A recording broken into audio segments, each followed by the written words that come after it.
Welcome to Akara Study. Today we shall learn West Bengal Board Class 8, English Book Blossoms, New Syllabus, Chapter 3 and April Day. আজকের এই চমৎকার প্রাণবন্ত এবং রঙিন পাঠে সবাইকে অনেক অনেক স্বাগত। এই সুন্দর বসন্তের সকালে আমরা একসঙ্গে এক অসাধারণ কাব্যিক যাত্রা শুরু করতে চলেছি। জাদুকরী সব রং আর প্রকৃতির অপরূপ রূপ নিয়ে সাজানো এই অধ্যায়টি কিন্তু একদম মিস করা যাবে না। আমাদের আজকের আলোচনার বিষয়বস্তুগুলো হল ১ নম্বর দ্য অ্যাওয়েকেনিং অফ স্প্রিং, ২ নম্বর ওয়ার্ড নেস্ট ভোক্যাবুলারি, ৩ নম্বর সলভিং টেক্সচুয়াল অ্যাক্টিভিটিজ, ৪ নম্বর গ্রামার অ্যান্ড সেন্টেন্স বিল্ডিং এবং ৫ নম্বর কনক্লুশন। প্রথমেই আসি আমাদের প্রথম পর্বে, দি অ্যাওয়েকেনিং অফ স্প্রিং বা আ ক্রনোলজি অফ রিবার্থ। কবি হেনরি ওয়ার্ডসওয়ার্থ লংফেলো খুব সুন্দরভাবে প্রকৃতির এক কালানুক্রমিক গল্প বা একটা ক্রোনোলজি তুলে ধরেছেন এখানে। আচ্ছা, একটা বিষয় ভেবে দেখলে কিন্তু বেশ অবাক লাগে। আমাদের এই পশ্চিমবঙ্গে বা ভারতবর্ষের মতো জায়গায় এপ্রিল মাস মানেই হলো কাঠ ফাটা রোদ আর ভীষণ গরম, তাই না? কিন্তু কবি লংফেলো যে শীতপ্রধান দেশের মানুষ, সেখানকার চিত্রটি কিন্তু সম্পূর্ণ আলাদা। সেখানে দীর্ঘ বরফে ঢাকা হাড় কাঁপানোর শীতের পর এপ্রিল মাসেই প্রথম বসন্তের আগমন ঘটে। কবিতায় ঠিক সেই ম্যাজিকের মতোই দৃশ্যটি ফুটে উঠেছে। প্রবল ঠান্ডায় মাটি যখন শক্ত বরফ হয়ে থাকে, তখন গাছের প্রাণ একেবারে ওষ্ঠাগত অবস্থায় পৌঁছায়। কিন্তু বসন্তের আগমনে এপ্রিলের উষ্ণতায় সেই মাটি যখন একটু নরম হয়, আলগা হয়, যাকে কবিতায় বলা হয়েছে লুজেন মোল্ড, ঠিক তখনই সদ্য জন্মানো চারাগাছটি সেই মাটি থেকেই তার পুষ্টি রস বা সাস্টেনেন্স সংগ্রহ করে। আর ওই যে মৃতপ্রায় শীতের আঘাতে জর্জরিত নুয়ে পড়া গাছগুলো, মানে ড্রুপিং ট্রি, সেগুলো যেন জাদুর মতো নতুন করে প্রাণ ফিরে পায়। প্রকৃতির এই বেঁচে ওঠার লড়াইটা ভাবলে সত্যি গায়ে কাটা দেয়। শীতের সময় চারপাশটা কেমন গুমুট আর নিস্তব্ধ থাকে, তাই না? কিন্তু বসন্তের আগমনে সেই নীরবতা নিমিষেই ভেঙে যায়। বনের ভেতর থেকে ভেসে আসে পাখিদের মিষ্টি সুরেলা গান, যাকে বলা হয়েছে সফটলি ওয়ার্বল সং। উজ্জ্বল সূর্যের আলো যখন বনের অভিরে প্রবেশ করে, তখন এক অপরূপ রঙিন দৃশ্যের সৃষ্টি হয়। বনের ফাঁকে ফাঁকে সূর্যের আলো যেখানে পড়ছে, যাকে ফরেস্ট ওপেনিংস বলা হয়েছে, সেখান দিয়ে রত্নের মতো উজ্জ্বল পাখিরা অত্যন্ত দ্রুতবেগে উড়ে বেড়ায়। তাদের রঙিন দানাগুলো সূর্যের আলোতে চকচক করে ওঠে। দীর্ঘ শীতের অন্ধকারের পর এই উজ্জ্বল রৌদ্রোজ্জ্বল দিনটি পুরো বনের পরিবেশটাকে একদম চনমনে আর প্রাণবন্ত করে তোলে। প্রাণবন্ত দিনের শেষে এবার শান্ত সন্ধ্যার পালা। সূর্যাস্তের সময়কার বিদায়ী সূর্যের সোনালি বেগুনি আলো যখন রূপলি গাছপালায় এসে পড়ে, তখন পুরো বনটা যেন এক স্বর্গীয় আলোয় ভরে যায়। এই রূপলি আলো গাছগুলোকে এক অদ্ভুত মায়াবী রূপ দেয়। একটু খেয়াল করলেই বোঝা যাবে, সবুজ ঢালু পাহাড় তার দীর্ঘ ছায়া ফেলছে উপত্যকার নিচু জায়গাগুলোতে বা হলোজ অব দি হিলস। আর অনেক দূরের উঁচু জমি বা আপল্যান্ড এক স্নিগ্ধ মায়াবী আলোয় জ্বলজ্বল করছে। দিনের বেলায় যে বনভূমি পাখিদের কলকাকলিতে মুখরিত ছিল, সূর্যাস্তের সাথে সাথে তা এক গভীর, প্রশান্ত এবং মন শান্ত করা পরিবেশে রূপান্তরিত হয়। এবার চলে আসছি দ্বিতীয় পর্বে, word nest vocabulary, harvesting knowledge. কবিতার এই জাদুকরী দৃশ্যপটগুলো গভীরভাবে অনুধাবন করতে হলে কিছু নির্দিষ্ট শব্দের অর্থ আমাদের জানতেই হবে।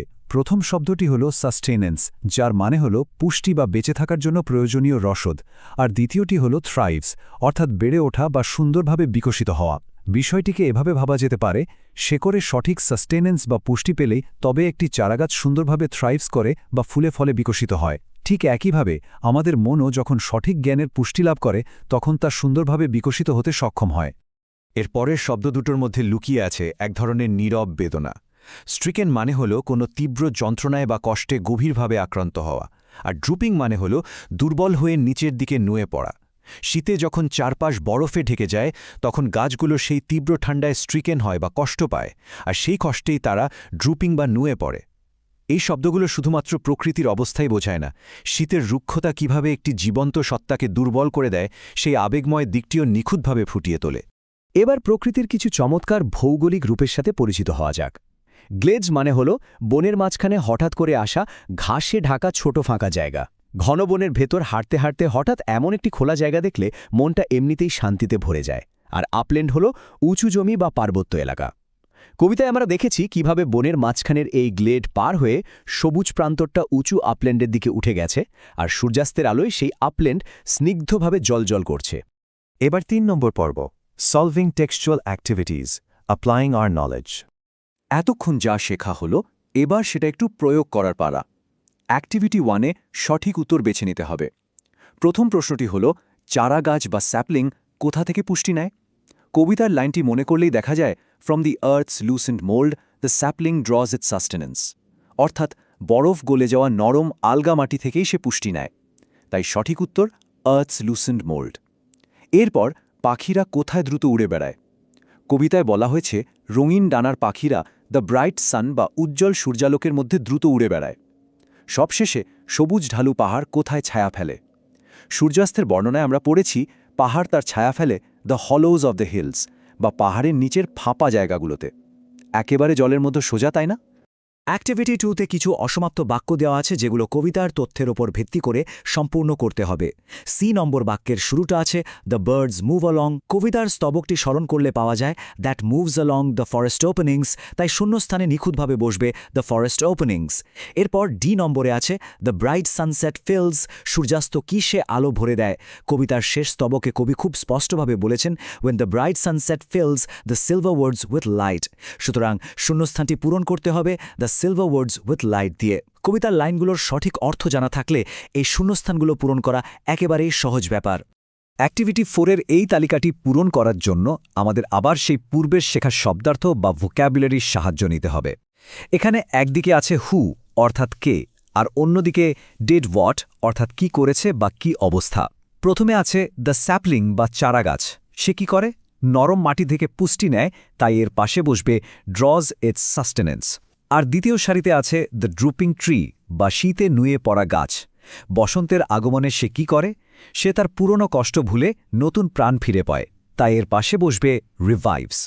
অ্যাক্টিভিটি 5-এর এই প্রশ্নটি অত্যন্ত গভীর এবং ভাবনার উদ্রেককারী। মনে প্রশ্ন জাগতেই পারে, এত নাম থাকতে কবিতার নাম কেন অ্যান এপ্রিল ডে রাখা হলো? এর উত্তর লুকিয়ে আছে সেই ভৌগোলিক বাস্তবতার মধ্যে যা আমরা একদম শুরুতে আলোচনা করেছিলাম। শীতপ্রধান দেশগুলোতে এপ্রিল মাস হল বসন্তের একেবারে মধ্য গগনের সময়। এই সময় চারপাশে জমে থাকা বরফ গলতে শুরু করে। দীর্ঘ প্রাণহীন শীতের রুক্ষতা কেটে গিয়ে প্রকৃতি যেন এক নতুন জীবন ফিরে পায়। গাছে গাছে নতুন পাতা গজায়, পাখিরা আবার গান গায়। প্রকৃতির এই যে পুনর্জাগরণ, এর সমস্তটাই ঘটে এই এপ্রিল মাসে। তাই নতুন জীবনের এই আনন্দময় উৎসব এবং প্রাণবন্ত দিনটির নিখুঁত বর্ণনা দিতে এই কবিতার নাম অ্যান এপ্রিল ডে হওয়ায় সবচেয়ে বেশি যুক্তিযুক্ত।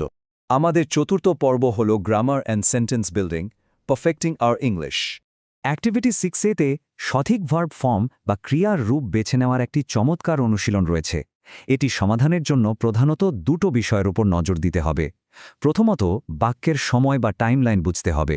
কাজটি কি অতীতে হয়েছে, বর্তমানে হচ্ছে, না ভবিষ্যতে হবে? দ্বিতীয়ত, দেখতে হবে কাজটি কি একটা নির্দিষ্ট সময় ধরে একটানা চলছিল বা চলছে কিনা। যদি দেখা যায় কোনো কাজ অতীতে শুরু হয়ে বর্তমানেও একটানা চলছে, তখন প্রেজেন্ট পারফেক্ট কন্টিনিউয়াস ব্যবহার করা হয়। যেমন, সকাল থেকে বৃষ্টি হচ্ছে। আর যদি কাজটা অতীতেই শুরু হয়ে অতীতেই বেশ কিছুক্ষণ ধরে চলছিল বোঝায়, তখন পাস্ট পারফেক্ট কন্টিনিউয়াস ব্যবহার করা হয়। এই নিয়ম দুটো মাথায় রাখলে ব্যাকরণের এই ধাঁধাগুলো সমাধান করা একদম জলভাত হয়ে যায়। অ্যাক্টিভিটি 6B-তে ফিউচার কন্টিনিউয়াস এবং ফিউচার পারফেক্টের মধ্যে পার্থক্য বুঝতে হবে। এটি খুব সহজেই আয়ত্ত করা সম্ভব। ভবিষ্যতের কোনো চলমান কাজের ক্ষেত্রে ফিউচার কন্টিনিউয়াস ব্যবহার করা হয়, অর্থাৎ কাজটা ভবিষ্যতে শুরু হয়ে তখন চলতেই থাকবে। যেমন, I suppose it will be raining when we start, অর্থাৎ মনে হয় যখন আমরা শুরু করব তখন বৃষ্টি হতে থাকবে। অন্যদিকে ভবিষ্যতে কোনো নির্দিষ্ট সময়ের মধ্যে একটি কাজ পুরোপুরি শেষ হয়ে যাবে বোঝালে ফিউচার পারফেক্ট ব্যবহার করা হয়। যেমন, I shall have read it by lunch, অর্থাৎ দুপুরের খাবারের আগেই বইটা পড়া হয়ে যাবে, মানে দুপুরের আগে পড়ার কাজটা সম্পূর্ণ শেষ। এই সূক্ষ্ম পার্থক্যটি বুঝতে পারলেই ইংরেজি বাক্য গঠন অনেক বেশি নিখুঁত হয়ে ওঠে। একদম শেষ পর্বে চলে এসেছি আমরা। Conclusion, the cycle of growth. শীতের পর যেমন নিয়ম করে বসন্ত আসে এবং প্রকৃতি নতুন রূপে সেজে ওঠে, আমাদের জ্ঞান অর্জনের যাত্রাও ঠিক সেরকমই এক ধারাবাহিক চক্র। কখনো কখনো পড়াশোনা কঠিন মনে হতে পারে, ঠিক যেন কনকনে শীতের মতো, যখন মনটা জমে যায়। কিন্তু চেষ্টা চালিয়ে গেলে সেই কঠিন বিষয়টি যখন আমরা বুঝতে পারি, তখন আমাদের মন নতুন জ্ঞানের আলোয় এই বসন্তের প্রকৃতির মতোই সতেজ এবং আলোকিত হয়ে ওঠে। ইংরেজ কবি পার্সি বিশি শেলির সেই বিখ্যাত লাইনটিতে বারবার মনে পড়ে যায়, if winter comes can spring be far behind, অর্থাৎ শীত এলে কি বসন্ত আর দূরে থাকতে পারে? কষ্টের পরে আসে সাফল্যের আনন্দ। আজকের এই চমৎকার পাঠটি সবার জ্ঞান ভাণ্ডারকে বসন্তের মতোই সমৃদ্ধ করবে বলে আমাদের দৃঢ় বিশ্বাস। যদি এই আলোচনা ভালো লেগে থাকে তবে অবশ্যই like, share and subscribe Akhaura study YouTube channel. সবার সমর্থনই আমাদের আরও নতুন এবং সুন্দর পর্ব তৈরি করতে উৎসাহ যোগায়। ভালো থাকবেন আর এভাবেই আনন্দের সাথে শিখতে থাকবেন।